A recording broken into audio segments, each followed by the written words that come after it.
We all know by now that the so-called Conservative Party is an absolute mess. But did you know that the Labour Party is also in a huge trouble? Oh yes, they are losing one of their massive core voter base, the Islamic vote. As the Labour Party gets ready for the upcoming general election, they also have other campaigns, for example, in Rochdale. Let's not forget about Rochdale. Extremely diverse. Diversity is our strength and very much multicultural. Up to a point where even the Labour candidate, Azhar Ali, decided to actually speak and have his launch video in a foreign language, in Urdu, because not everybody in Rochdale speaks English. But that's not the issue here. The issue here is that Keir Starmer has managed to alienate the massive base of the Islamic vote by not really supporting the Palestinian cause properly, even though he tried his best to be technically on the fence to say, I want a two-state solution.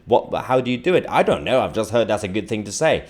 Now, this sort of stuff is happening on a regular basis. Watch. I don't understand. Still campaigning for the same. You don't see the news? You think Keir Starmer is on your side? He's an open Islamophobe at the moment. He's an Islamophobe. He's an open Zionist. He's an open Zionist. But you got no spine. Have some shame. Like laughing and trying to think. Are you going to stand on the day of... Yes, this is happening up and down the country, from Tower Hamlet in this situation to Rochdale, and all the other MPs are also facing protests outside the constituency offices. It's absolutely chaotic, and it's going to be interesting to see the result of the upcoming general election, because some of the Islamic vote will have to still vote Labour, because it's the main left-wing party, really. They're not going to vote Green. But there are, in each area, smaller niche parties. And there are also, obviously, discussions about a new Islamic parties being set up as well in the country. When that is completely finalized, it's going to be interesting to see what happens to the Labour vote. Let's go to the next video. No ceasefire! No vote! No ceasefire! No vote!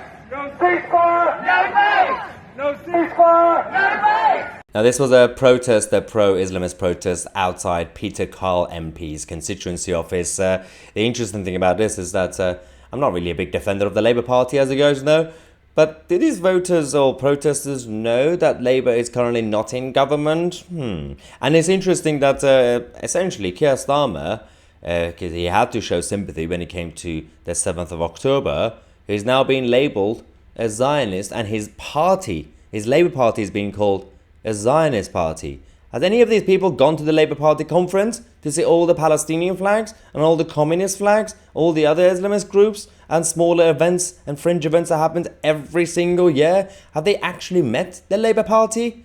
Well, clearly not. Now, this is another example that we have. I'm sure some of you might have already seen it. We have actually shown this on Tousi TV before. Let's go.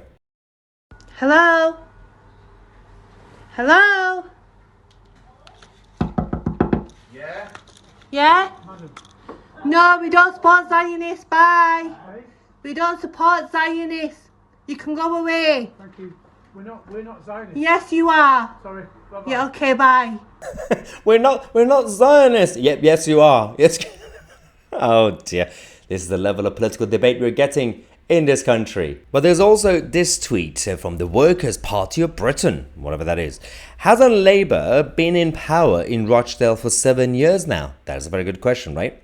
Surely, if Labour can fix these problems, they shouldn't have become problems in the first place. Vote Labour to fix the problems caused by Labour. Inspiring. I cannot believe that I'm agreeing with the Workers' Party of Britain, but they're absolutely spot on. We have this problem in the country where there's so many Labour heartlands and Labour councils and Labour MPs in certain areas, and the people continue to vote for them, and then they complain about problems in their area and their lives, and then they'll do it again.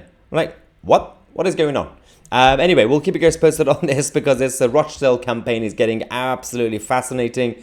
I'm Tousi, and we are the media.